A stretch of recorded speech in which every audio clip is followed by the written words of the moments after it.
ഭാര്യയെ കൊലപ്പെടുത്തിയ ശേഷം നടന്മാരെ കടത്തിവെട്ടുന്ന അഭിനയം. പക്ഷേ പോസ്റ്റ്മോർട്ടം ചതിച്ചു, ഭർത്താവ് അറസ്റ്റിൽ. ശ്രീകൃഷ്ണപുരം കാട്ടുകുളത്ത് യുവതിയുടെ മരണം ശ്വാസം മുട്ടിച്ച് കൊലപ്പെടുത്തിയതെന്ന് പോലീസ്. ഭർത്താവ് കാട്ടുകുളം സ്വദേശി ദീക്ഷിത്തിനെ പോലീസ് അറസ്റ്റ് ചെയ്തു.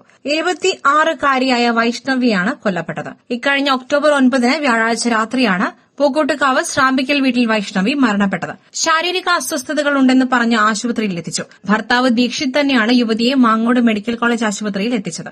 ആശുപത്രിയിൽ എത്തിയതിന് പിന്നാലെ വൈഷ്ണവി മരിച്ചു. ദീക്ഷിത് തന്നെയാണ് മരണവിവരം വൈഷ്ണവിയുടെ ബന്ധുക്കളെയും അറിയിച്ചത്. പോസ്റ്റ്മോർട്ടത്തിലാണ് ശ്വാസം മുട്ടിച്ച് കൊലപ്പെടുത്തിയതാണെന്ന് വ്യക്തമായത്. തുടർന്ന് ഭർത്താവായ ദീക്ഷിത്തിനെ പോലീസ് കസ്റ്റഡിയിലെടുക്കുകയായിരുന്നു. ദീക്ഷിത്തിനെ ചോദ്യം ചെയ്തതിലാണ് കൊലപാതകമാണെന്ന് തെളിഞ്ഞത്. ഇതോടെ ദീക്ഷിത്തിന്റെ അറസ്റ്റ് പോലീസ് രേഖപ്പെടുത്തി. ഫോറൻസിക് വിരലടയാള വിദഗ്ധർ വീട്ടിൽ പരിശോധന നടത്തി. ഇരുവരും തമ്മിലുള്ള ദാമ്പത്യ പ്രശ്നങ്ങളാണ് കൊലപാതകത്തിലേക്ക് നയിച്ചത് എന്നാണ് പോലീസ് നൽകുന്ന വിവരം.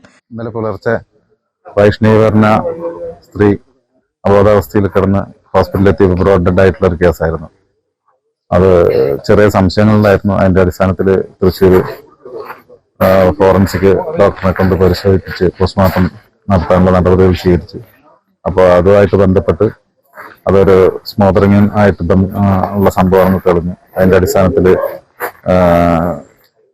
ഈ സ്ത്രീയുടെ ഭർത്താവിനെ ചോദ്യം ചെയ്ത് കാര്യങ്ങൾ കൃത്യമായിട്ട് മനസ്സിലാക്കി അത് പ്രതിയെ അറസ്റ്റ് ചെയ്ത് കോടതിയിൽ ഹാജരാക്കുന്നതാണ്.